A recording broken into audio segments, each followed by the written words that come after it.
Hello and welcome to True Audiofiles. My name is Jim Carter. This week it's dedicated to my father and fathers in general, but this one is especially important to me. I wanted to kind of give a shout out to my father, not only because it's Father's Day, but it's also my father's birthday coming up, and I wanted to really do something special for him. So this one's basically gonna go over albums that I've purchased that were influenced by my father. In other words, basically it's music that he listened to when I was a child growing up, and kind of stuck with me. I should preface this by probably saying, when I was growing up, I would say, when I was really little, I really got into this music. It was country music, so I don't know if the Cash shirt gave that away, but when I was really little, that was I listened to that quite a bit. As I grew older, actually not that old, but start 7, 8, 9 years old, I started getting into rock, and I primarily now listen to rock and some jazz, but I listen to just about literally everything. I even listen to opera. So, but this is going to be dedicated to albums that I've purchased because of the influence of my father. So. We're going to start off with Johnny Cash. And this is, Cash at San Quentin. This one was a staple of my father's growing up. When I was growing up, I should say. The song on this one that stuck out to me, and probably a lot of you, if any of you know Johnny Cash's music well, especially this album, it's A Boy Named Sue. That one stuck in my head. I guess that would make sense as a little kid with some of the language that's in it. But, awesome album. This is actually a first pressing of it, still in the shrink wrap, which is cool. I mean, it's been opened, but it's still in the shrink wrap. So, but anyway, Johnny Cash at San Quentin, and I love a lot of the Johnny Cash stuff. I love his revival stuff that he did in the 2000s as well, and just amazing artist. So, next up, Willie Nelson. And this one is always on my mind, and this is a half-speed master, and still has the original half-speed master envelope on it, which is very cool. I actually went to see Willie Nelson, and I think Waylon Jennings may have been part of that. And actually, before I knew who he was, Neil Young opened up for them. It was at some outdoor stadium show, probably in like the I'd say mid 80s, maybe. Maybe some of you can recall that concert tour, and you can remind me of the information. Waylon Jennings, I didn't put a specific album here just because I have so many albums I need to go through that I don't want to spend an hour going through all of them. But Waylon Jennings is another one that's really, really great. If I'm not mistaken, he did the Dukes of Hazzard theme song, which is awesome. So next up is George Jones. I'm actually a much bigger fan of his stuff from the 70s.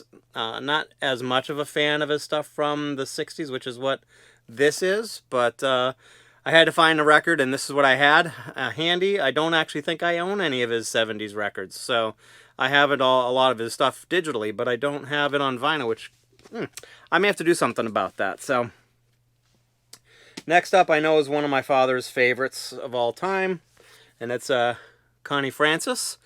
If I'm not mistaken, and I'm sure my brother could correct me, and my father would too, but I think that he even met her. But Connie Francis, another one. I've got a few of her albums. What's really great about a lot of these is that you can really typically find them for really cheap. I mean, I paid, I think, 50 cents for that one, and most of them are usually within, usually under $5. So this one, however, was not. And any of you that are familiar with Record Store Day and are Patsy Cline fans knows what I'm talking about. So this is Patsy Cline, and this was a Record Store Day exclusive. This is the color vinyl version of her complete deck of Studio Masters from 1960 to 63. But Patsy Cline did some great stuff back then. So, and this is an awesome collection. It sounds amazing too. Coming into a couple that really bring back some awesome, fun memories for me back when I was, probably 6 or 7 or younger. This one probably more like 4 or 5, but Glen Campbell, and this specific one, Rhinestone Cowboy.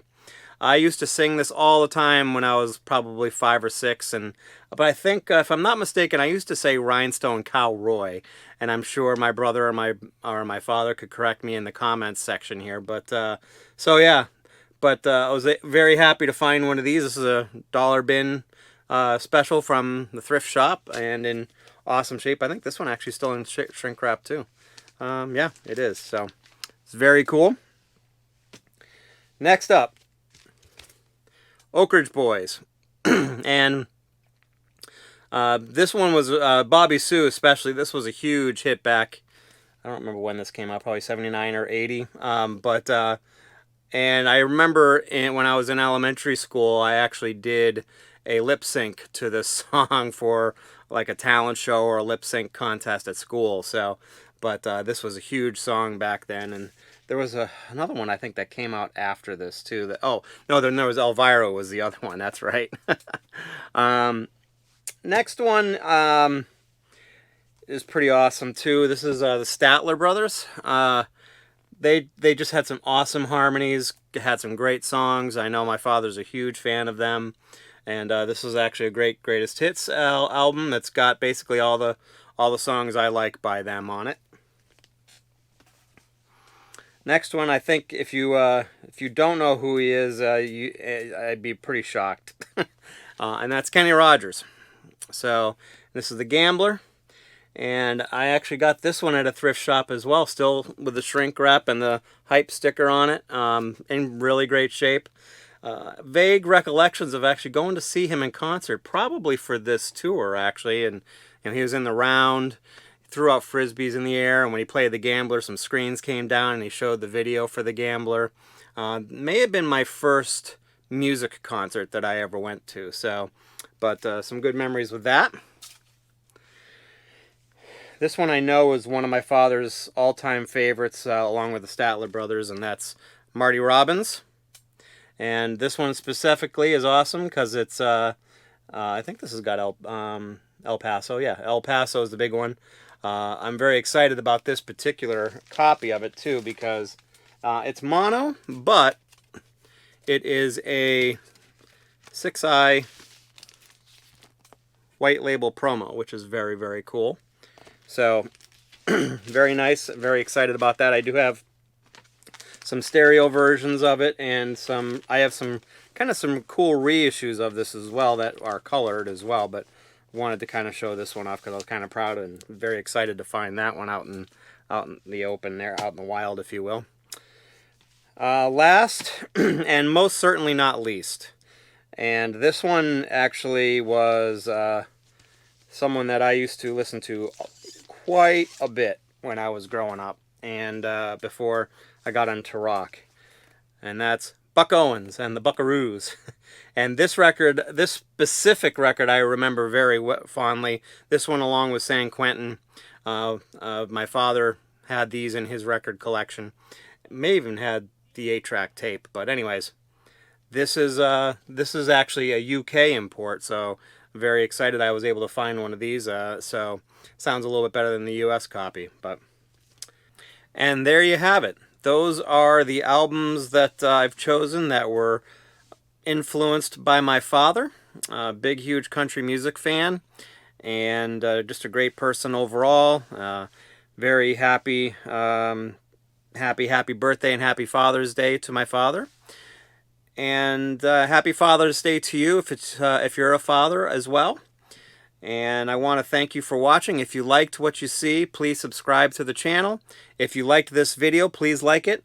Also, if you would I would love it if you would make some comments down below. Let me know what albums you've purchased that were influenced by your father or your parent or your mother, whoever.